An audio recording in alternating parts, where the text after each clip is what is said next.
এখানে দেখুন, এইটা গত ব্যাচের প্রশ্নপত্র, চূড়ান্ত পরীক্ষার প্রশ্নপত্র। এরকমই প্রশ্নপত্র হবে, দুই একটা চেঞ্জ হলে পরে আপনাদেরকে জানিয়ে দেওয়া হবে। আপাতত এরকমই হবে। মানে দেখুন এখান থেকে এখানে আসতে পারে আর কি। আসতে পারে না, এখানে মানে এরকম ভাবে প্রশ্নপত্রটি হবে, প্যাটার্নটা এরকম। আচ্ছা। যেমন 1 নম্বরে আপনাদের থাকবে সংস্কৃত গল্প বা কথোপকথন পাঠ, যেটা মধ্যবর্তী পরীক্ষায় হ্যাঁ। আপনারা পাঠিয়েছিলেন, ওরকমই একটা দেয়া থাকবে, সেটা পাঠ করে পাঠাতে হবে। এরপর 2 নম্বরে হুম। নিচে অনুচ্ছেদটি দেবনাগরী হরফে লিখুন। এটা দেবনাগরী হরফে লিখতে হবে।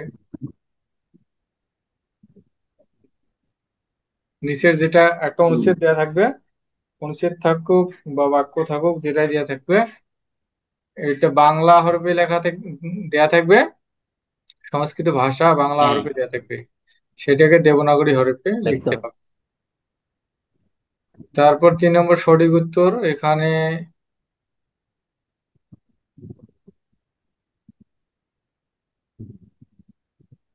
এখানে হচ্ছে ধাতু, লিঙ্গ, বচন, বিভক্তি এগুলো থেকে থাকবে, 10টি থাকবে। 10টির 10টিতে 10 নম্বর। সময় দেয়া থাকবে, যেমন এখানে গম ধাতুর লিট লকারে প্রথম পুরুষের একবচন রূপ। লিট লকার হচ্ছে গমিষ্যতি, এটা হবে। অবশ্যই। তারপর বিনা কোন ধরনের অব্যয়, এই অব্যয় থেকে থাকবে। বিনা হচ্ছে তারপর প্রভাবী অব্যয়।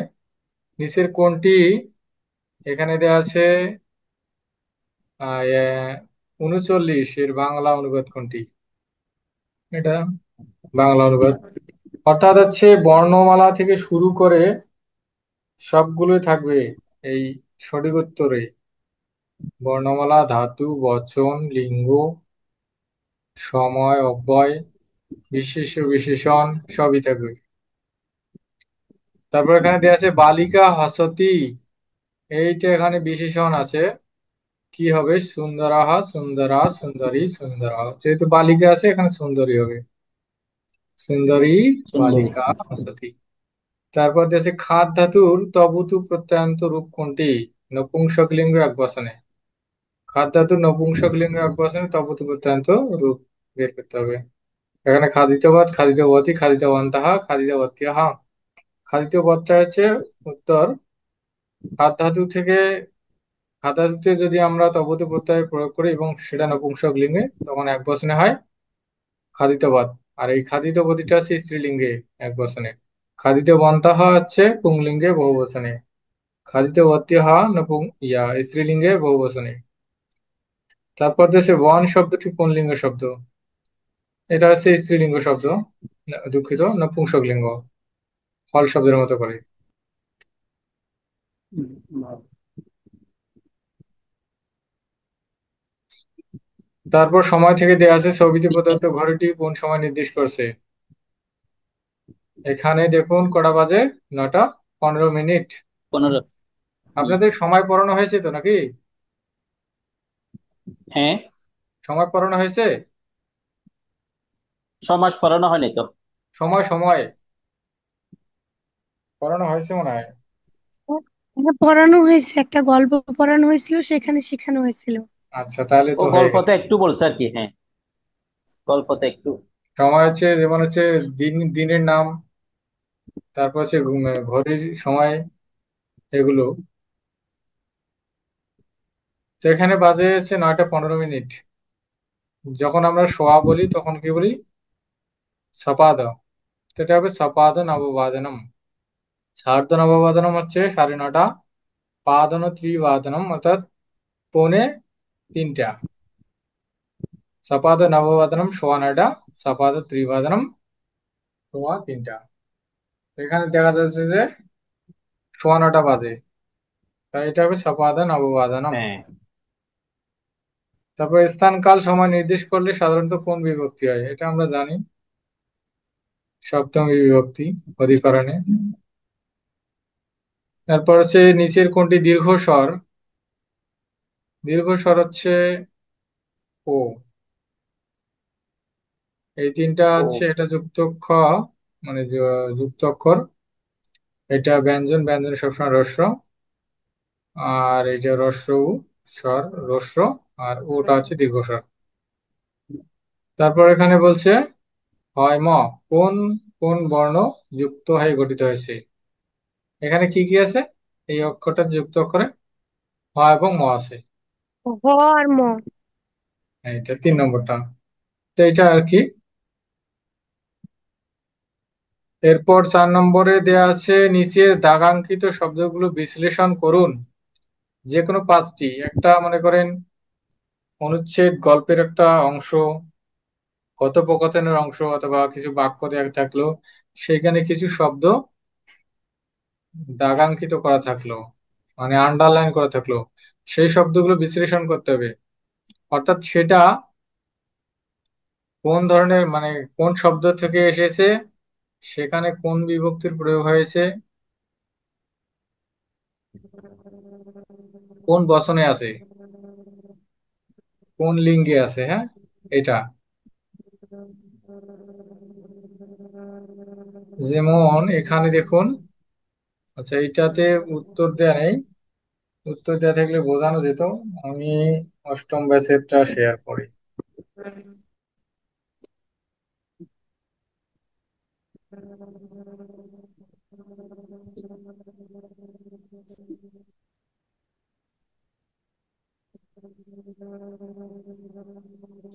তো নৌকা ইয়াম, যা আছে নৌকা ইয়াম উপবিশ্য জলাশয় বিহারম কৃতবান্তাহা। তো নৌকা ইয়াম এটা কোন শব্দ থেকে এসেছে? নৌকা শব্দ থেকে। নৌকা শব্দে সপ্তমী বিভক্তির এক বচন।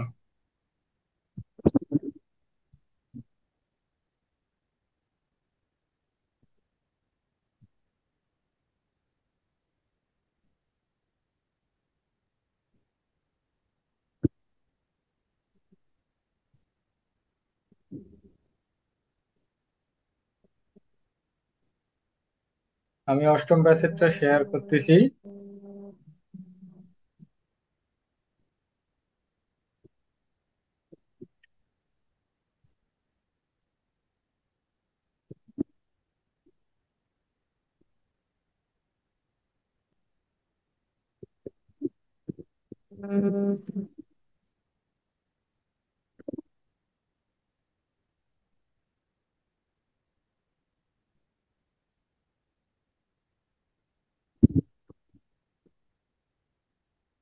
তারপর হচ্ছে এখানে অধ্যাপক একৈকম খগম দর্শয়িত্বা।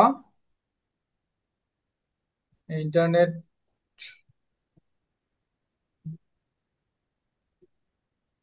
নেটের সমস্যা, আমার কথা শুনতে পাচ্ছেন আপনারা? হ্যাঁ হ্যাঁ, শোনা যাচ্ছে। একটু নেটটা প্রবলেম করতেছে তো। হ্যাঁ।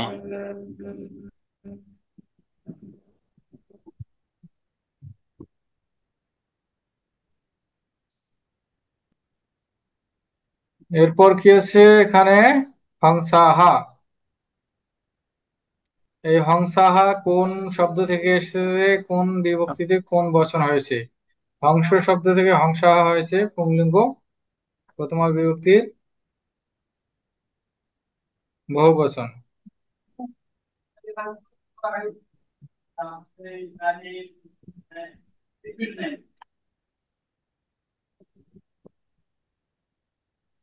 আমার রুমের মধ্যেই আপনার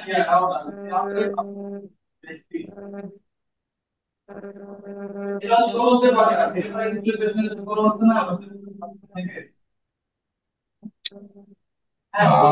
এরপর হচ্ছে তে আসমান দৃষ্টয়া। এই এখানে, এখানে কিছু শব্দ থাকবে, শব্দরূপ থাকবে, কিছু ধাতু থাকবে।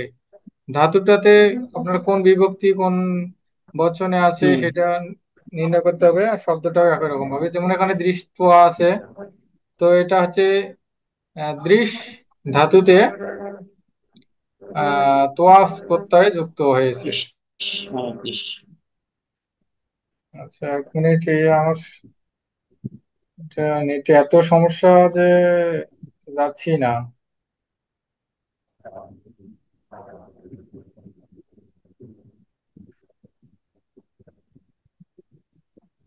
আচ্ছা, এসেছে।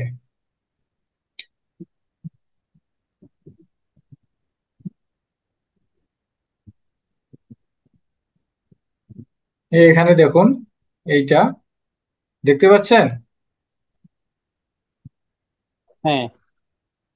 এই যে উত্তর দেওয়া আছে এখানে, অদ্বিতীয়, এটা বিশ্লেষণ করতে হবে হ্যাঁ। এরকম ভাবে।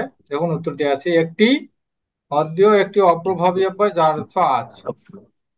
এরপর কি আছে এখানে, বিদ্যালয়াহা, अद्य यथा विद्यालयाः भवन्ति तथा प्राचीनकाले गुरुकुलानि भवन्ति स्म। তো বিদ্যালয়াহ, বিদ্যালয় শব্দের প্রথমা বিভক্তির বহুবচন। আর এইটা হচ্ছে অকারান্ত পুংলিঙ্গ শব্দ। এটা যদি আপনারা লিখতে না পারেন সমস্যা নেই, কোন হচ্ছে কোন লিঙ্গ, কোন লিঙ্গে আছে, শুধুমাত্র এটা লিখলেই হবে। এরপর কি আছে, গুরুহু ছাত্রেভ্যঃ বাসব্যবস্থাম কল্পয়িত্বা বোধয়তি স্ম। তো এখানে কোনটা, ছাত্রেভ্যঃ আছে। তো এই ছাত্রেভ্যঃ হচ্ছে ছাত্র শব্দের চতুর্থী বিভক্তির বহুবচন। তো এখন দেখুন এখানে কি আছে, ছাত্রেভ্যঃ নরেভ্যঃ হওয়ার মতো করে নর শব্দ যদি আমরা বলি, তো দেখা যায় যে চতুর্থী বিভক্তির বহুবচনে হয় নরেভ্যঃ, আবার পঞ্চমী বিভক্তির বহুবচনেও হয় নরেভ্যঃ। একই রকম ভাবে ছাত্র শব্দটাও এই রকম, চতুর্থী বিভক্তির বহুবচনেও ছাত্রেভ্যঃ হয়, আবার পঞ্চমী বিভক্তির বহুবচনেও ছাত্রেভ্যঃ হয়। তো আমরা এখন ওটাকে কোন বিভক্তি ধরে নিব, চতুর্থী বিভক্তি ধরে নিব নাকি পঞ্চমী বিভক্তি ধরে নিব?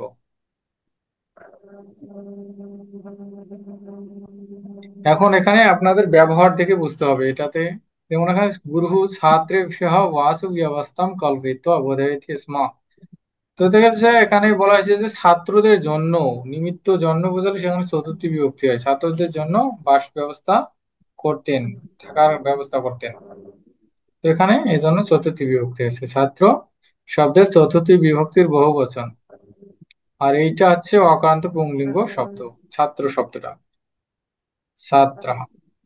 এরপর কি আছে, কেচন শাস্ত্রাণি অধ্যেতুম গুরুকুলম আগচ্ছন্তি স্ম। কেউ কেউ আবার শাস্ত্রসমূহ অধ্যয়ন করার জন্য গুরুকুলে আসতেন। তো শাস্ত্রাণী দিয়ে আন্ডারলাইন করা আছে। তো শাস্ত্রাণী শব্দটা শাস্ত্র শব্দের তৃতীয়, শাস্ত্র শব্দের দ্বিতীয় বিভক্তির বহুবচন। হুম। আর এটা হচ্ছে অকারান্ত নপুংসকলিঙ্গ শব্দ, ফল শব্দের মতো করে।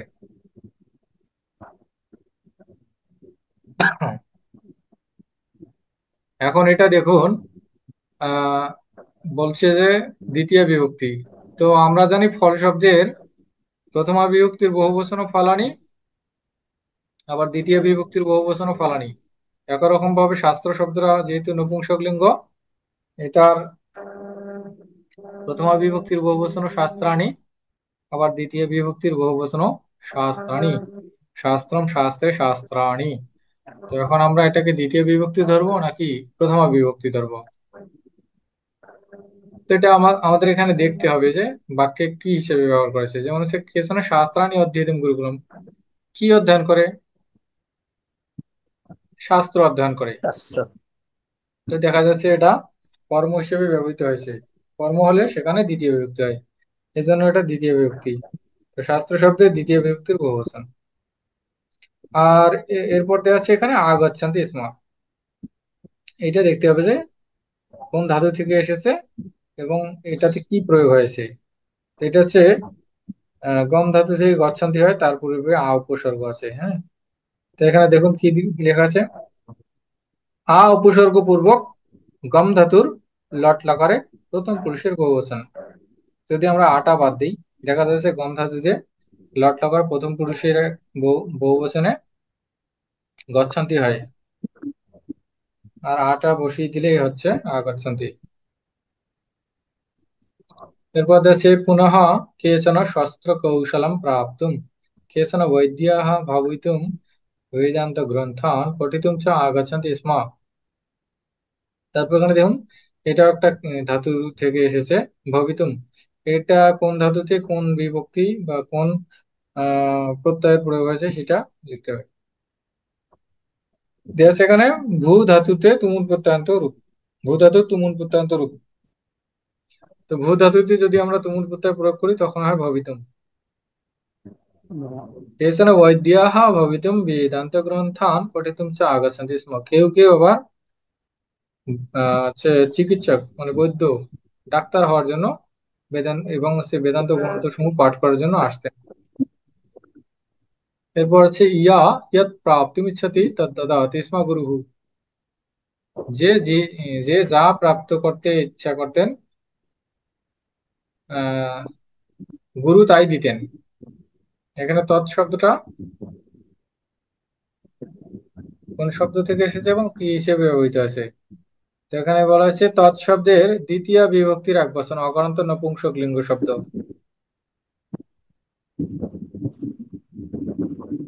এই তৎ শব্দটা তিন লিঙ্গে আছে। তৎ শব্দের পুংলিঙ্গ আছে স, তাউ, তে। স্ত্রীলিঙ্গ আছে সা, তে, তাহা। আর নপুংসক লিঙ্গে তত্তে তানি। তো এখানে এটা কর্ম হিসেবে ব্যবহার করা হয়েছে, যার কারণে এখানে এটা দ্বিতীয় বিভক্তি হয়েছে আর দ্বিতীয় বিভক্তির এক বচন হয়েছে। এখন এটা নপুংসক লিঙ্গ কেন হলো? কারণ হচ্ছে এই বাকি যে দুই লিঙ্গ আছে, পুংলিঙ্গ আর স্ত্রীলিঙ্গ, সেটাতে তৎ কিন্তু নেই। মানে দ্বিবচনে দ্বিতীয় বিভক্তিতে তৎ নেই। যেহেতু এখানে কর্ম হিসেবে ব্যবহার হয়েছে এবং দ্বিতীয় বিভক্তিতে তৎ পাই আমরা নপুংসক লিঙ্গে, এজন্য এটা নপুংসক লিঙ্গ আর কি। বোঝা গেল? তো এটা গেল হ্যাঁ এরকম স্যার। ভাবে শব্দ শব্দ বিশ্লেষণ, 3 নম্বর। এরপর হচ্ছে কারক বিভক্তি। কারক বিভক্তি ও বচন নির্ণয়। ওই একই রকম ভাবে কিছু একটা গল্পের অংশ থাকবে অথবা কথোপকথনের অংশ অথবা কিছু বাক্য দেওয়া থাকবে, সেখানে কিছু শব্দ আন্ডারলাইন করা থাকবে। সেগুলো বিশ্লেষণ করতে হবে, মানে কোন কারক কোন বিভক্তি কোন বচন আছে সেটাই নির্ণয় করতে হবে। যেমন এখানে এই যে এটাই দেখি আমরা, যেহেতু এটার উত্তর দেওয়া আছে, এটা একটা কথোপকথন দেওয়া আছে। পুত্রী অম্বা মম মিত্রাণি আগতানি সন্তি পরিচয়ম কারয়ামি। মা, আমার বন্ধুরা এসেছে, পরিচয় করে দিচ্ছি, আগত তো, আসো। তো এখন এখানে মিত্রাণি এই শব্দটাতে আন্ডারলাইন করা আছে। এটা এখন কোন কারকে কোন বিভক্তির প্রয়োগ আছে সেটা নির্ণয় করতে হবে। তো দেখা যাচ্ছে কারা আসছে, মিত্র আসছে। তো এটা হচ্ছে কর্তা, কর্তা হিসেবে ব্যবহৃত হয়েছে। তো কর্তায় সবসময় কোন কারক হয়? থাকতে পারে।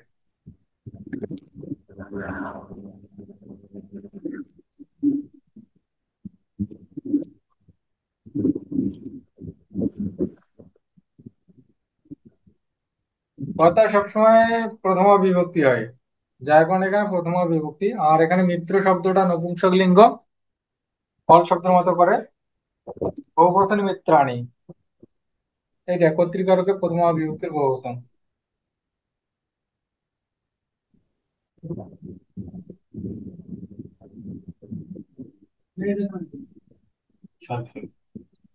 আরো আছে মনে হয়।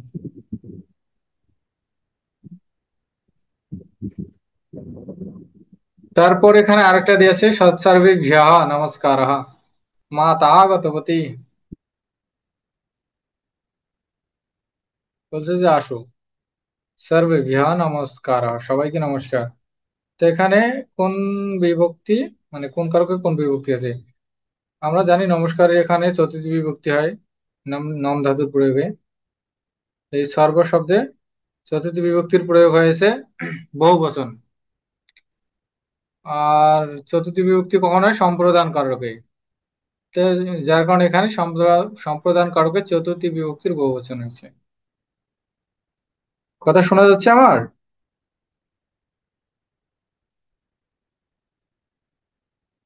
হ্যালো। শোনা যাচ্ছে তো। আচ্ছা। আচ্ছা। নেটের নেটের সমস্যা তো যার কারণে। এরপর কি আছে? মাঝে মধ্যে একটু বেঁধে যাচ্ছে। হ্যাঁ, ওই নেটটা প্রবলেম করছে। এরপর কি আছে? পুত্রী বলতেছে, এ সাহা রাম এসাহা, এসাহা রাম এসাহা, এ তস্য পিতা বিত্তকোষে কার্যম করোতি। এখন এই এ তস্য, এটাতে কোন কারক কোন বিভক্তি হয়েছে? পিতা, যদি আমরা এ তস্যটা বাদ দিই, এ তস্য বাদ দিলেও আমরা পিতা বিত্তকোষে কার্যম করোতি এটা কিন্তু হয়। তো পিতার সাথে কার সম্পর্ক? এ তস্যর, এর সম্পর্ক। এইটা আবার এ তৎ শব্দ থেকে এ তৎসিয়া হয়েছে, ষষ্ঠী বিভক্তি হয়েছে পুংলিঙ্গে। এ তৎ, ওই এ তৎ শব্দে যদি আমরা ষষ্ঠী বিভক্তির এক বচন করি তাহলে হয় এ তৎসিয়া। তো দেখা যায় এর সাথে পিতার সম্পর্ক এ তৎ শব্দের সাথে, যার কারণে এটা সম্বন্ধ পদ। সম্বন্ধ পদে ষষ্ঠী বিভক্তির প্রয়োগ হয়। সম্বন্ধ পদে ষষ্ঠী বিভক্তির এক বচন আছে। এরপর কি বলছে? মাতা এতস্যাহ অম্বাম অহম জানামি, এর মাকে আমি জানি। সা প্রতিদিনম রাঘবেন্দ্র মন্দিরম আগচ্ছতি, তিনি প্রতিদিন রাঘবেন্দ্র মন্দিরে আসেন। তো এখন এখানে রাঘবেন্দ্র মন্দিরম এইটাতে কোন কারক কোন বিভক্তি আছে? আমরা জানি স্থান বুঝালে সেখানে কি হয়? অধিকরণ কারক হয়, কিন্তু গমনার্থক ধাতু যদি থাকে তাহলে গন্তব্য বুঝাতে সেখানে কর্মকারক হয়ে যায়, কর্মসংজ্ঞা প্রাপ্ত হয়, আর কর্মকারকের সবসময় দ্বিতীয় বিভক্তি হয়। তো যার কারণে এখানে কি আছে? দ্বিতীয় বিভক্তি, কর্মকারকের দ্বিতীয় বিভক্তির প্রয়োগ, এক বচন, রাঘবেন্দ্র মন্দিরম। এরপর হচ্ছে পুত্রী এষাহা আনন্দহা সর্বান সদা আনন্দয়তি, এ হচ্ছে আনন্দ, সবাইকে সে সবসময় আনন্দ দেয়। সর্বান, কাকে আনন্দ দেয়? সবাইকে। এটা আছে কি বা কাকে দ্বারা প্রশ্ন করলে আমরা কর্মকারক পাই? কর্মকারকের দ্বিতীয় বিভক্তি, সর্ব শব্দের দ্বিতীয় বিভক্তির বহুবচন সর্বান। তো এখানে কি হলো? কর্মকারকের দ্বিতীয় বিভক্তির বহুবচন। ও আরো কিছু বাকি আছে এখানে, বিত্তকোষ। বিত্তকোষ এটা আমরা জানি কোথায় কাজ করে, স্থান বোঝাচ্ছে, ব্যাংকে কাজ করে। তো এ কারণে এটা হচ্ছে অধিকরণ কারক, এবং অধিকরণ কারকের সপ্তমী বিভক্তি হয়।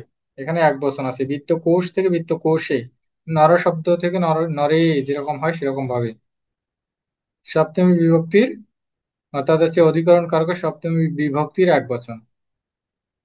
এরপর কি থাকলো? মৌনে নয় স্থিতবান, তম কিরণম জানামি, তুমি কিরণকে জানো? কিরণ কথম মৌনেন স্থিতবান ভবাম, এই, আচ্ছা, এই কিরণকে আমি জানি, কিরণ কেন চুপ করে আসো? তো এখানে কিভাবে দাঁড়িয়ে আছে, উপায়, কোন উপায় অবলম্বন করে আছে, মানে সে চুপ করে আছে। তো যার কারণে মৌন শব্দে এখানে তৃতীয় বিভক্তির প্রয়োগ হয়েছে, এবং সেটা আহ হচ্ছে করণ কারক, করণ কারকে তৃতীয় বিভক্তির এক বচন নর শব্দের মতো করে। এ হলো কারক বিভক্তি বচন নির্ণয়।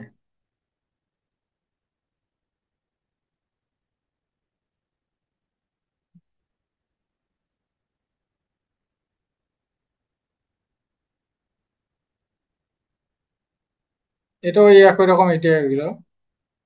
তারপর কি আছে? কৃত প্রত্যয় প্রয়োগ করে শূন্যস্থান পূরণ করুন। আপনাদের যে পাঁচটি প্রত্যয় পূরণ হয়েছে, ওই পাঁচটি প্রত্যয় এখানে প্রয়োগ করতে হবে। এখানে ধাতুগুলো দেয়া আছে, এবং শেষে বলে দেওয়া হয়েছে যে এখানে কোন প্রত্যয় প্রয়োগ করতে হবে। তো সেই অনুযায়ী ধাতুর সাথে প্রত্যয়টা প্রয়োগ করে তার রূপটা লিখতে হবে। যেমন এখানে জানানি পজ রন্ধন শালাম গাছাতি, তুমুন প্রত্যয় প্রয়োগ করতে হবে, পজ ধাতুতে তুমুন প্রত্যয় প্রয়োগ করতে হবে। তো পজ ধাতুতে তুমুন প্রত্যয় প্রয়োগ করলে হয় পক্তুম, জানানি পক্তুম রন্ধন শালাম গাছাতি, মা অর্থাৎ রান্না করার জন্য রান্নাঘরে যায়। এরপর কি হচ্ছে? আহম, আহম ক্রীড়, ক্রীড় ধাতু দেওয়া আছে পটিষ্যামি, তোয়াস প্রত্যয় যুক্ত করতে হবে ক্রীড় ধাতুতে। ক্রীড় ধাতুতে যদি আমরা তোয়াস প্রত্যয় যুক্ত করি তখন কি হয়? ক্রীড়িত্বা, ক্রীড়িত্বা খেলার জন্য। এই যে এখানে উত্তরগুলো দেওয়া আছে, আচ্ছা ওটা বলে দিলে হবে, সমস্যা নেই। এখানে রমা খাদ ধাতু, অন্নম পাশাতি, খাদ ধাতুতে তুমুল প্রত্যয় প্রয়োগ করতে হবে। তো খাদ ধাতুতে তুমুল প্রত্যয় প্রয়োগ করলে খাদিতুম হয়। উত্তর দেওয়া আছে এখানে। অর্চক স্নানম কি ধাতু মন্দিরম গচ্ছতি, অর্থাৎ হচ্ছে এখানে তোয়াস প্রত্যয় যুক্ত করতে হবে কি ধাতুর সাথে। কি ধাতুর সাথে তোয়াস প্রত্যয় যুক্ত করলে কৃত্বা হয়। অর্চক স্নানম কৃত্বা মন্দিরম গচ্ছতি, অর্থাৎ যে পূজারী স্নান করে মন্দিরে যায়। শিক্ষকাः ছাত্রেভ্যः পুস্তকানি দা, দা ধাতুতে তবুতি প্রত্যয় প্রয়োগ করতে হবে। এখন এখানে যখন আমরা প্রত্যয়গুলো প্রয়োগ করব তখন আমাদের খেয়াল রাখতে হবে সেটা কোন বচনে হবে। কারণ হচ্ছে এই আমাদেরকে দেখতে হবে কর্তাটা কি, কর্তা অনুসারে কিন্তু সেখানে বচন নির্ধারণ করতে হবে। যেমন এখানে দেওয়া আছে শিক্ষকাः ছাত্রেভ্যः পুস্তকানি, দা ধাতু সে তবতু প্রত্যয় প্রয়োগ করতে হবে। দা ধাতুতে আমরা যদি তবতু প্রত্যয় প্রয়োগ করি তখন এক বচনে হয় দত্তবান, দ্বিবচনে হয় দত্তবন্তৌ দত্তবন্তৌ, বহুবচনে হয় দত্তবন্তঃ। তো এখানে যেহেতু শিক্ষকাহা শিক্ষকেরা ছাত্রদেরকে বইগুলো দেয়, তো যেহেতু কর্তা এখানে বহুবচন যার কারণে কিন্তু রূপটাও বহুবচন হবে, এজন্য এখানে দত্তবন্তাহা হয়েছে। আর আমরা জানি কি কি, তুমুন প্রত্যয়, তোয়াস প্রত্যয়, লিয়প প্রত্যয়, এই তিনটে প্রত্যয়ের ক্ষেত্রে কোনো বচন লিঙ্গ ভেদাভেদ করবে না, এটা অব্যয়ের মতো কাজ করবে।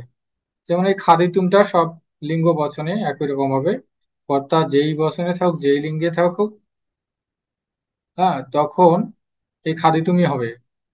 আর একটা তোয়াস প্রত্যয়টা একরকম কৃত্যই হবে, আর একটা লিয়প প্রত্যয় আছে ওটাও একই রকম। আর বাকি যে তবতু এবং ত প্রত্যয় আছে এই দুটা কর্তার মানে লিঙ্গ বচন অনুসারে বসবে। যেহেতু এখানে শিক্ষক কাহা পুংলিঙ্গ, যা এখানে তবতু প্রত্যয়ন্ত রূপের পুংলিঙ্গ বসেছে এবং যেহেতু বহুবচন এজন্য বহুবচন রূপটা দত্তমন্তঃ বসেছে।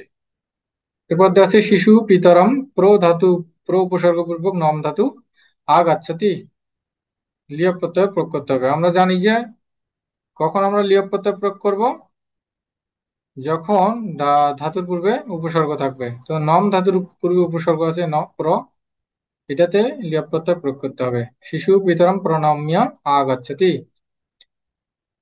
নম ধাতুতে লিয়প প্রত্যয় প্রয়োগ করলে সেটা হয় নম্যা, এর পূর্বে প্র আছে প্রণম্যা, শিশুটি পিতাকে প্রণাম করে আসছে। এরপর আছে মা তা মন্দিরাত গৃহম, আ উপসর্গ পূর্বক গম ধাতু উপবিশতি, এখানে লিয়প প্রত্যয় একই রকম ভাবে। তো এখানে লিয়প প্রত্যয় প্রয়োগ করলে কি হয়, গম্য হয়, আ উপসর্গ পূর্বক আগম্য। এইটাতে আবার দুইটা রূপ হয়, আগত্য দেয়া যায় আবার আগম্য দেয়া যায়, দুটাই। এরপর দেয়া আছে ছাত্রাহা পঠ বিদ্যালয়ম গচ্ছন্তি, এখানে তুমুল প্রত্যয়, পঠ ধাতুতে তুমুল প্রত্যয় যুক্ত করলে পঠিতুম হয়। ছাত্রাহা পঠিতুম বিদ্যালয়ম গচ্ছন্তি। বালকাহ কবিতাম লিখ ধাতু পঠাতি, তোয়া প্রত্যয় যুক্ত করতে হবে। লিখ ধাতুতে তোয়া প্রত্যয় যুক্ত করলে সেখানে হয় লিখিত্বা। বালকাহ কবিতাম লিখিত্বা পঠাতি, বালকটি কবিতা লিখে পড়ছে। এ হলো প্রত্যয়ের প্রয়োগ।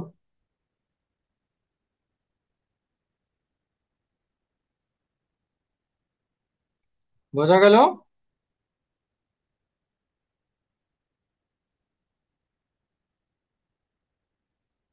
শুনতে পাচ্ছেন তো? হ্যাঁ, হ্যাঁ দাদা। হ্যাঁ, তারপর হচ্ছে এখানে সন্ধি থেকে 5টি প্রশ্ন থাকবে, 5 নম্বর, সঠিক উত্তরের মতো করে।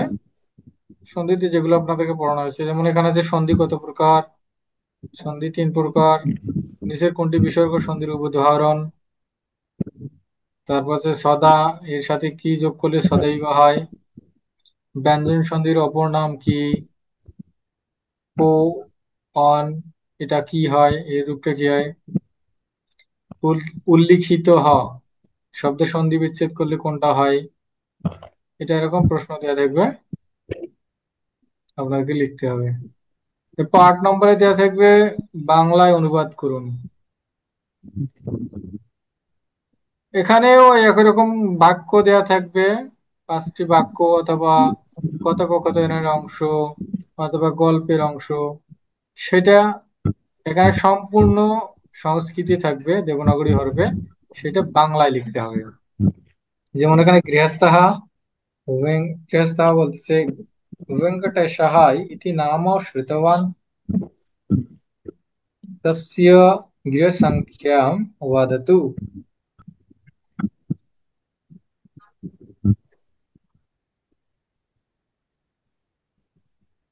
গৃহস্থ বলছে যে বেঙ্কটেশ নামে, বেঙ্কটেশ এই নামে, এই নামটি শুনেছিলাম, তার বাড়ির নম্বর বলুন।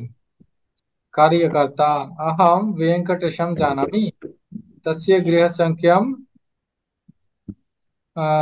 এখানে বলা হচ্ছে 1304, অর্থাৎ চতুরধিক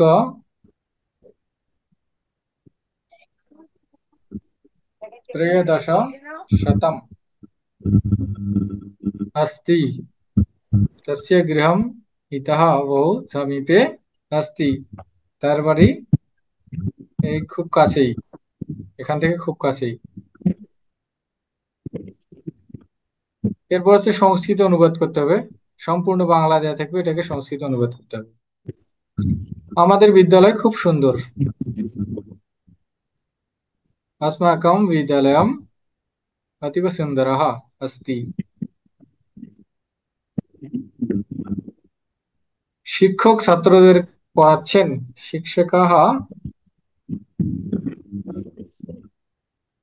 শিক্ষকাः ছাত্রাম ছাত্রাन्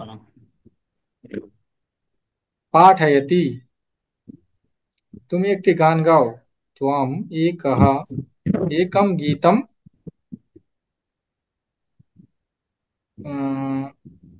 গায়তু। তারপর বলছে তারা চা পান করবে, তে চায়ম পাস্যাতি, পাস্যান্তি, যেহেতু এখানে বহুবচন।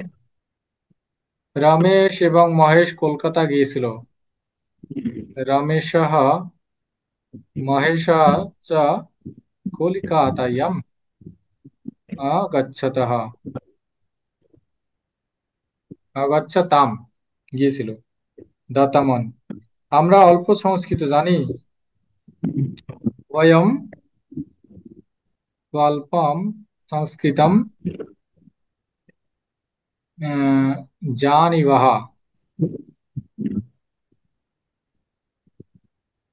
আমি বেদান্ত শিক্ষা কার্যক্রমের শিক্ষার্থী, अहं वेदांत शिक्षा कार्यक्रमस्य शिक्षार्थी अस्मि।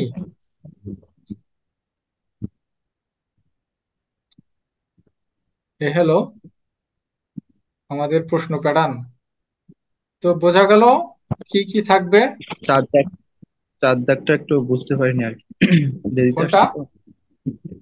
চার দাগ, বুঝিনি কোনটার 4 কথা নাম্বারটা। বললেন। 4 নম্বর, এটার কথা বললেন, বিশ্লেষণ, শব্দ বিশ্লেষণ। হ্যাঁ হ্যাঁ। আচ্ছা, এটা হচ্ছে এখানে কিছু শব্দ দেওয়া থাকবে, শব্দের নিচে আন্ডারলাইন করা থাকবে অথবা ক্রিয়ার নিচে আন্ডারলাইন করা থাকবে, সেটা বিশ্লেষণ করতে হবে, মানে কোন শব্দ থেকে এসেছে এবং সেখানে কোন বিভক্তি এবং বচন প্রয়োগ হয়েছে। আবার একই রকম ভাবে ক্রিয়া যেটা থাকবে, সেটা কোন ধাতু থেকে এসেছে এবং সেটাতে কোন লকার বসেছে অথবা কোন প্রত্যয় প্রয়োগ হয়েছে এবং কোন বচনে আছে, এটা লিখতে হবে। যেমন এখানে এটাতে দেখুন, এটাতে দেয়া আছে এখানে, এই যে এখানে এখানে অব্যয় দেয়া আছে, অদ্য, এটা অব্যয় দেয়া আছে, অব্যয়টা লিখতে হবে যে এটি একটি অপ্রভাবী অব্যয় যার অর্থ আজ। আর এখানে দেখুন, এখানে ছাত্রেভ্যः গুরুः ছাত্রেভ্যः वासव्यवस्थां कल्पित बोधयति स्म। তো এখানে ছাত্রেভ্যः এখানে আন্ডারলাইন করা আছে, তো এই ছাত্রেভ্যः শব্দটা বিশ্লেষণ করতে হবে। তো এখানে দেখা যাচ্ছে ছাত্র শব্দ থেকে ছাত্রেভ্যः হয় এবং এখানে চতুর্থী বিভক্তির বহুবচন হয়েছে, তো সেটাই লিখতে হবে। যেমন ছাত্র শব্দের চতুর্থী বিভক্তির বহুবচন হয়েছে। এরপর শাস্ত্রাণি, শাস্ত্রাণি, এটাতে আন্ডারলাইন করা আছে, কেচন শাস্ত্রাণি অধ্যেতুম গুরুকুলম আগচ্ছন্তি স্ম। এই শাস্ত্রাণি শব্দটা শাস্ত্র শব্দ থেকে এসেছে। তো দেখা যায় যে এখানে শাস্ত্র শব্দের প্রথমা বিভক্তির বহুবচনেও শাস্ত্রাণী হয়, আবার দ্বিতীয় বিভক্তির বহুবচনেও শাস্ত্রাণী হয়, ফল শব্দের মতো করে। তো এটা বাক্যটা দেখে বুঝতে হবে যে এখানে কোনটা ব্যবহৃত হয়েছে। তো যেহেতু এখানে কর্ম হিসেবে ব্যবহৃত হয়েছে শাস্ত্রাণী, যার কারণে এখানে দ্বিতীয় বিভক্তির বহুবচন, তো সেটাই লিখতে হবে, শাস্ত্র শব্দের দ্বিতীয় বিভক্তির বহুবচন। আর এটা হচ্ছে অক্রান্ত নপুংসকলিঙ্গ শব্দ। একই রকম ভাবে এখানে আগচ্ছান্তি, তো এটা উপসর্গ পূর্বক গম ধাতুতে লট লকারের প্রথম পুরুষের বহুবচনের রূপ, সেটা লিখতে হবে, উপসর্গ পূর্বক গম।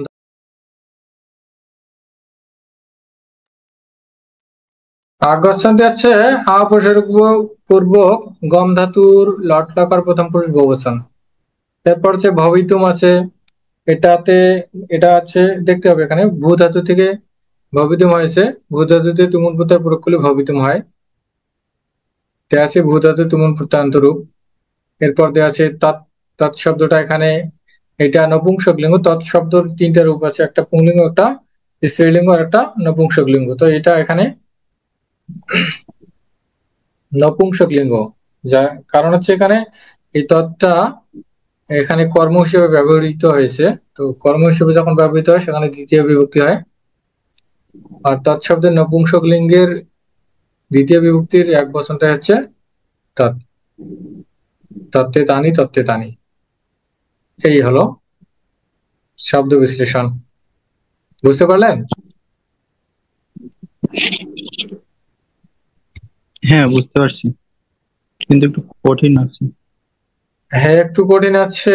কঠিন আছে বলতে এখন এগুলো তো আপনাদেরকে পড়ানো হয়েছে, এগুলো চর্চা আর কি, চর্চার বিষয়। যেমন এই যে আমি যদি নৌকা শব্দটা জানি আর আমার যদি লতা শব্দের রূপটা জানা থাকে, যে আমি জানি যে নৌকা শব্দটা আমার পরিচিত, নৌকা শব্দটা লতা শব্দের মতো করে আক্রান্ত স্ত্রীলিঙ্গ।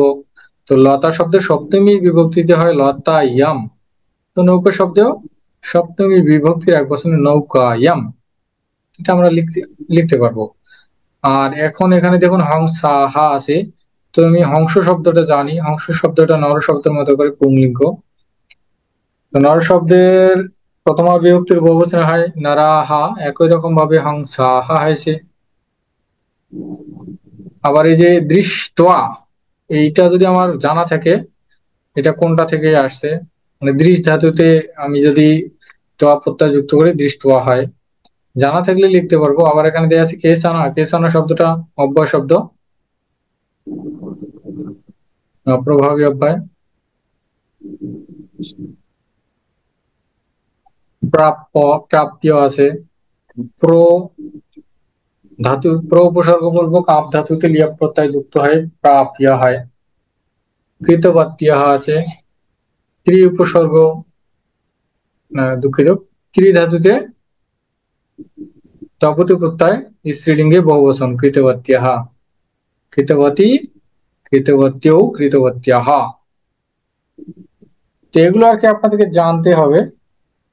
জানা বলতে একটু আপনাদের পড়ানো হয়েছে, যদি ভালো করে দেখে থাকেন তাহলে হয়ে যাবে।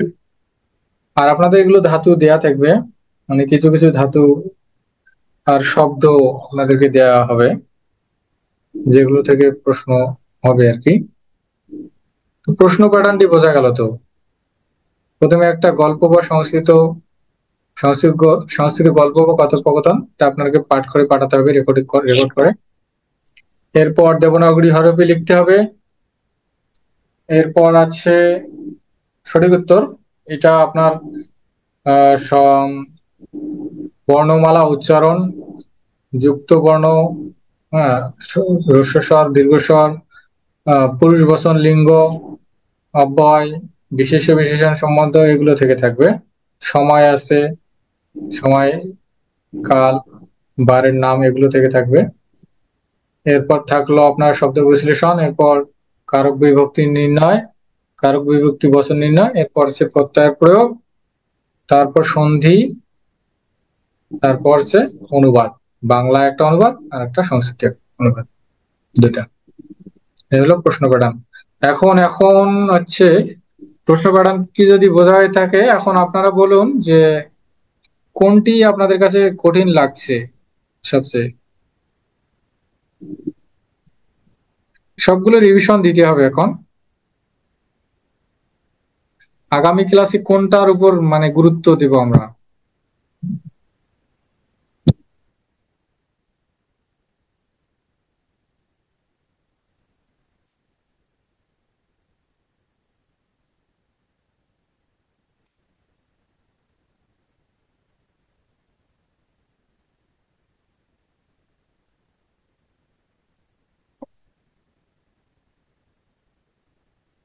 হ্যালো, আমার কথা শুনতে পাচ্ছেন? হ্যাঁ, শুনতে পাচ্ছি। এখন দেখুন আমাদের চার সিলেবাস পাঁচ 4 5 6 এই তিনটা একটু কঠিন, আর বাকিগুলো তো তেমন সহজ। 4 5 6। এখানে রয়েছে আমাদের এই 4 নম্বরে রয়েছে শব্দরূপ এবং হচ্ছে ধাতুরূপ। শব্দরূপে অনেকগুলো শব্দ আছে, এরপর সে ধাতুরূপে লকার গুলো আছে। আর 5 নম্বরে রয়েছে কারক বিভক্তি, 6 নম্বরে আছে প্রত্যয়। আচ্ছা হোক, এগুলো আগামী ক্লাসে আবারও আমরা আলোচনা করব। আলোচনা বলতে আমাদের সিলেবাসটা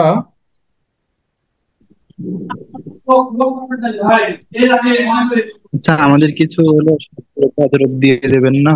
হ্যাঁ, শব্দ দেওয়া হবে, আপনাদেরকে শব্দ দেওয়া হবে। কি শব্দ এবং হচ্ছে ধাতু দেওয়া হবে, ওগুলো দেখবেন, সেগুলো থেকে আসবে। একটু আগে থেকে দিলে ভালো হয়, আমার সামনে পরীক্ষা আছে।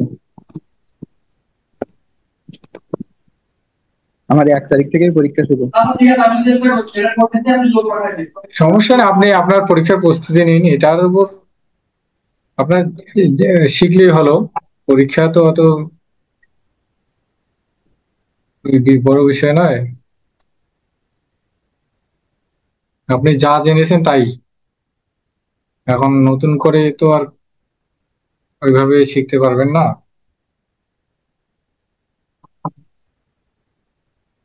এখন আমাদের হচ্ছে সিলেবাস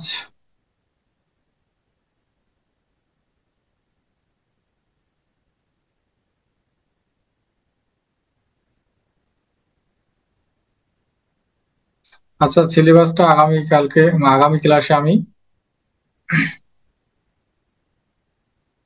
দিয়ে দেব এবং হচ্ছে আলোচনা করব, যেগুলো ইম্পর্টেন্ট সবগুলো আলোচনা করব ধীরে ধীরে।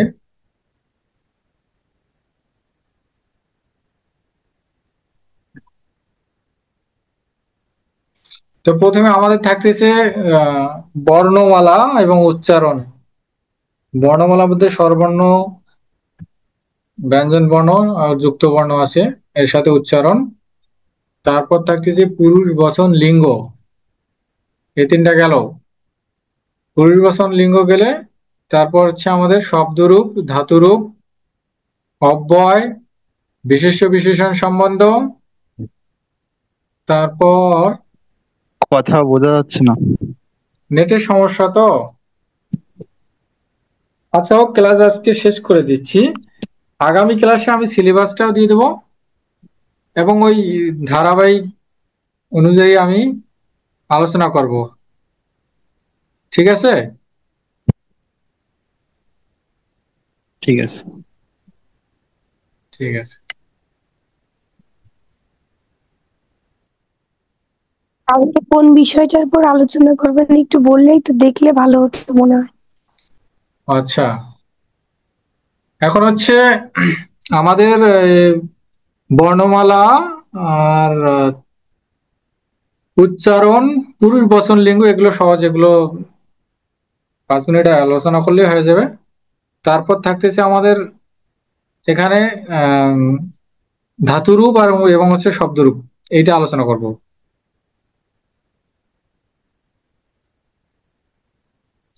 তারপরের ক্লাস থাকবে কারক বিভক্তি এবং প্রত্যয়। এরপর এগুলো ধারাবাহিক ভাবে। ঠিক আছে, মানে যতটুকু পারা যায়। সামনে আপনারা আরো কটা ক্লাস পাবেন? আজ সামনের মঙ্গলবার পাবেন, মঙ্গলবার।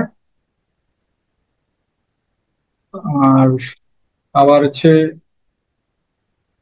আজকে 15 তারিখ, 21 আর 28,